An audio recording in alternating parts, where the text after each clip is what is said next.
the same, like some things never change. I couldn't stop and say no.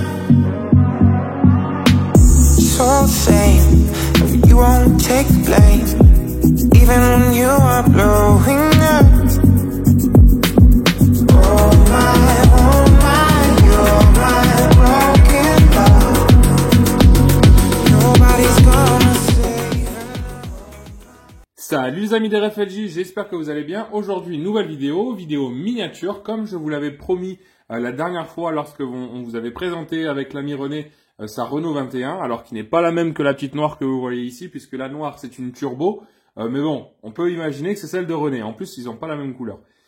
Donc, aujourd'hui, on a sorti une belle voiture, une voiture rouge, celle-ci que vous voyez, on l'a sortie du garage.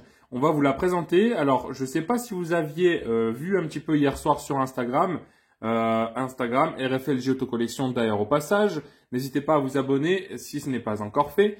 Donc, je vous avais un petit peu teasé, j'avais mis quelques photos en story pour vous demander un petit peu sur quelques parties de cette voiture si vous aviez tout simplement eu la chance de pouvoir reconnaître ce que c'était, ou tout du moins l'intelligence, on va dire, parce que c'est vrai que c'est une voiture qui est assez hybride. Il y a des parties un petit peu différentes. Déjà là, la face avant, je pense que ça vous a déjà un petit peu perturbé, que vous voyez, il y a deux marques un petit peu en une.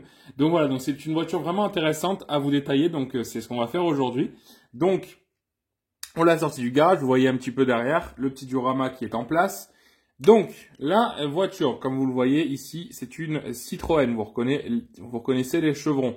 Pourquoi je disais qu'il y avait deux marques en une seule? Puisque vous voyez ici, vous reconnaissez ceux qui, voilà, quand même, il n'y a même pas besoin forcément d'être un fin connaisseur pour reconnaître des phares de Peugeot. Peugeot 306, en l'occurrence, ou peut-être 406. J'ai du mal, si vous arrivez à reconnaître un petit peu. J'ai toujours eu ce doute, si c'était 306 ou 406. Moi, j'avais pensé à 306 en premier, mais c'est vrai qu'en fait, ils sont vachement longs. Donc je sais pas si vous avez réussi à reconnaître un petit peu ce que c'était comme phare, mais bon, peu importe, c'est en tout cas du Peugeot. Donc, déjà, vous avez vu ça, la face avant, et maintenant, l'arrière. À quoi il vous fait penser cet arrière? Et oui, à une ZX. C'est des feux quasiment de ZX, c'est pas exactement les mêmes. Si vous voulez, je vais aller vous chercher une ZX et vous allez pouvoir, comme ça, on va pouvoir un petit peu différencier les phares des feux arrière de ZX. Voilà, donc je suis allé chercher ma ZX 16V et vous pouvez reconnaître que c'est les mêmes feux. Bon, excepté que là, ils sont teintés en blanc ici et sur la ZX normale, ils sont teintés en noir. Sinon, c'est les mêmes feux. Tout simplement, en fait, et d'ailleurs, vous allez reconnaître aussi un autre endroit, je vous ferai voir tout à l'heure.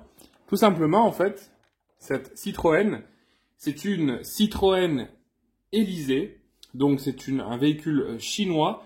Vous savez qu'en Chine, il y a pas mal de véhicules qu'on ne connaît pas en France. Et donc, en l'occurrence, cette Citroën, c'est une chinoise, elle est uniquement présente en Chine. Vous pouvez d'ailleurs reconnaître la portière d'une 306 ici, l'arrière d'une 306. Donc en fait, c'est une Élysée, donc c'est en gros, c'est une ZX Tricore. Tricore, je vous avais déjà expliqué à quoi ça correspond. On a trois parties, une première, une deuxième, une troisième. On a trois parties sur la carrosserie. Et donc en fait, cette voiture, c'est une ZX Tricore avec donc évidemment des éléments de ZX, les rétros de la ZX. Vous allez voir, il y a notre ami qui est tombé derrière. Il va aller se coucher, c'est mieux pour lui. Donc les rétros, je sais pas si vous allez, alors ils sont un petit peu plus gros sur la ZX normale, mais c'est les mêmes, c'est la même coque de rétro, etc. Après, je sais pas, peut-être que c'est une différence entre les fabricants, mais bon, on peut bien voir quand même, c'est une ZX. L'intérieur, c'est pareil, on va le détailler un petit peu après, mais l'intérieur, les intérieurs de porte, c'est des intérieurs de porte de ZX. Voilà, alors je vous fais pas voir plus parce que le reste de l'intérieur, c'est pas une ZX. Et puis donc, en fait, on a le Tricore, je crois d'ailleurs que c'est basé sur une 306 Tricore. Donc, on peut bien reconnaître d'ailleurs l'architecture ici. Ça fait vraiment penser à une 306. Je crois que c'est une 306 Tricore, la carrosserie. Et puis, ici, on a donc les phares de 306 ou de 406. C'est vrai que vu qu'elle a quand même des bases de 306, j'aurais peut-être plutôt une tendance à dire que c'est des phares de 306. Et puis ensuite, c'est tout. Après, on a un logo Citroën. Et l'intérieur, eh ben, alors je vais vous faire voir plutôt de ce côté-là. On a donc l'intérieur de porte comme je vous l'ai dit, et puis on a la planche de bord d'une Xara phase 2. Donc phase 2, phase 3. Donc voilà, donc plein d'éléments dans cette voiture, c'est ça qui est assez rigolo. Donc je sais pas trop pourquoi ils ont fait tout ça. Bon, vous savez que Peugeot et Citroën c'est le même groupe. Ça fait des années maintenant, depuis 1974 que Citroën appartient à Peugeot. Donc il y a beaucoup de choses en commun. La Xara par exemple, c'est une 306 et vice versa. Enfin bref, il y a plein de choses en commun. Donc voilà, donc c'est pour ça qu'il y a des éléments de Peugeot et de Citroën. C'est pas choquant au premier abord, mais c'est vrai que d'avoir mélangé ces deux marques en une seule voiture, c'est à la fois curieux et à la fois, je trouve sympa, je trouve que c'est cool d'avoir eu cette idée. Bon voilà, c'est original en tout cas, ça a le mérite d'exister. Voilà, donc maintenant on va détailler un petit peu. Donc déjà, la première petite chose que je peux vous dire, c'est que c'est une VTS, comme vous pouvez le voir sur la portière. Donc VTS, c'était à l'époque des années 90, enfin fin 90, début 2000, notamment la Xara, la Saxo, la C4 aussi, qui a eu des finitions GTS. Donc c'était vraiment le plus sportif de la gamme chez Citroën. Donc celle-ci, c'est une Élysée sportive. D'ailleurs, pour la motorisation, cette voiture est équipée du 1,6 litre 16V 110 chevaux, donc un moteur essence, que je vais vous faire voir d'ailleurs. On va commencer la présentation globale de cette miniature. Donc, le 1,6 litre 16V qui est très bien détaillé. Bon, alors vous voyez, hein, on voit bien que c'est un véhicule chinois, puisqu'ici c'est tout écrit en mandarin. Et puis, donc le beau moteur avec le logo Citroën. On a tout ce qui est la batterie juste là, qui est bien détaillée avec des autocollants de batterie aussi. On a certainement le liquide de refroidissement ici. On voit aussi les coupelles d'amortisseurs qui sont à mes pouces là en haut. Ensuite ici on voit le bocal de liquide de frein. On voit tout le machin d'admission. Enfin, enfin bref, vous m'avez compris. On voit ici des petits câbles, certainement des sondes lambda, donc vraiment un moteur bien détaillé. Et puis ensuite, oula, décidément à chaque fois, je fais tomber les petits personnages. Donc d'ailleurs, si vous avez un petit nom pour cette demoiselle, j'ai pas de prénom pour elle. Le mécano, je crois que c'est Bébert, j'avais dit sur un truc Insta. Je l'avais nommé comme ça. La petite dame, si vous avez un prénom que vous aimez bien, pourquoi pas lui mettre ce prénom. Et puis l'intérieur du capot, pareil, qui est bien détaillé. Donc ça fait plaisir. Bon, il n'y a pas des vérins comme on peut voir maintenant sur des podis, parce que je ne l'ai pas précisé. Évidemment, modèle chinois bien détaillé comme ça peut être qu'une podi. Donc une podi modèle, donc pas comme certaines podis qu'on a avec des vérins pour le capot. Bon, là on n'en a pas. On peut retrouver aussi un élément comme quoi c'est une ZX, on va dire quand même la base, avec ici un mono essuie-glace, donc enfin un essuie-glace à monobras. Donc ça, comme faisait Citroën à l'époque sur toutes les voitures BX, AX, ZX, CX et j'en passe, je crois que j'ai quand même bien fait le tour. Je crois, j'ai pas dû en avoir oublié, avec donc ce fameux essuie-glace. Et puis donc la partie latérale avec des belles jantes alu quand même, qui font un peu, bon, ils font un peu plastique, mais des belles jantes alu. Alors j'attends que Monsieur Focus vienne nous rendre une visite. Voilà, c'est mieux comme ça. Donc là, vous voyez, hein, des belles jantes quand même bien détaillées. Le châssis, pareil, avec la roue de secours, la ligne d'échappement, l'essieu qui est bien reproduit. Hein. Je sais pas, noir sur noir, ça se voit un peu moins pour vous, mais on voit quand même le train arrière qui est bien fait. Et puis bon, le train avant, pareil, avec on dirait un peu les triangles quand même qui sont bien faits.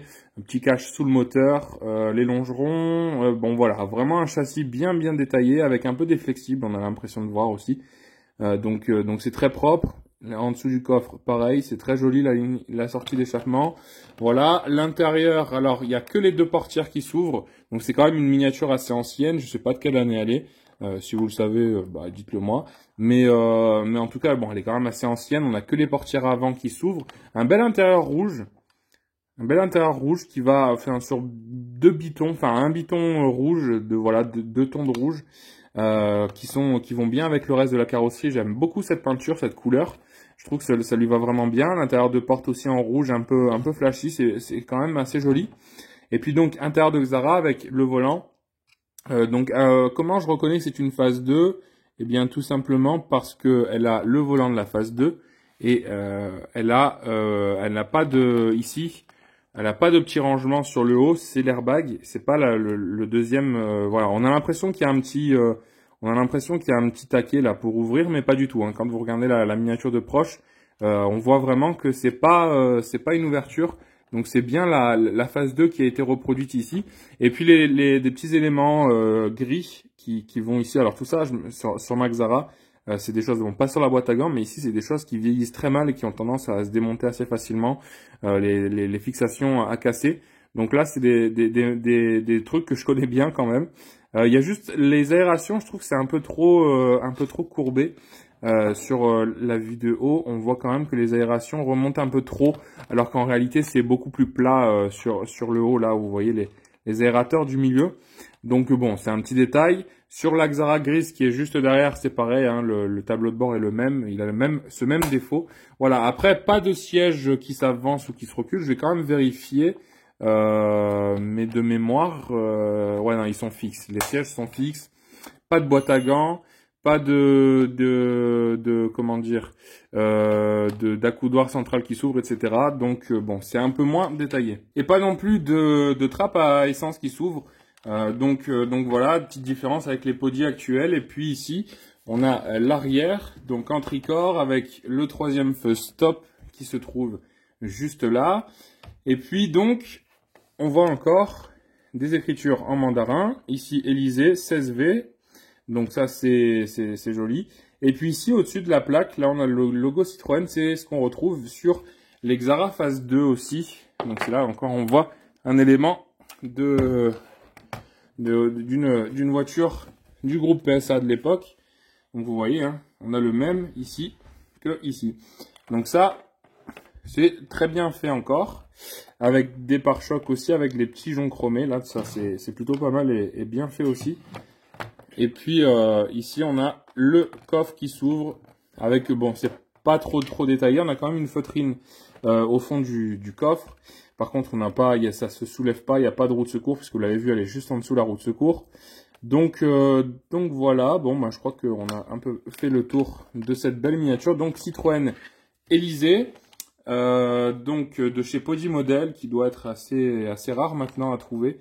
Elle doit coûter, je pense, hein, vous devez pouvoir l'avoir pour une centaine d'euros. Donc voilà, donc une belle miniature si vous aimez les voitures françaises, si vous aimez surtout les PSA. Donc ça c'est une belle miniature à avoir dans une collection. Donc voilà les amis, bon bah j'espère que ça vous a plu. On se retrouve la semaine prochaine pour une nouvelle vidéo. J'espère que ce sera une vidéo de présentation de proprio. On a un peu de mal à s'organiser, mais ce sera certainement ça la semaine prochaine. En attendant, n'hésitez pas à vous abonner, commenter, liker nos 3 comptes RFLJ Autocollection sur Facebook, Instagram et YouTube. Et puis aussi sur YouTube, ça je vous le dis jamais, mais n'oubliez pas d'activer la petite cloche en bas pour avoir les notifications quand on sort une vidéo. En général, il y en a 1 ou 2 par semaine qui sortent, donc comme ça, vous serez au courant. Voilà les amis, à bientôt, portez-vous bien. Salut tout le monde!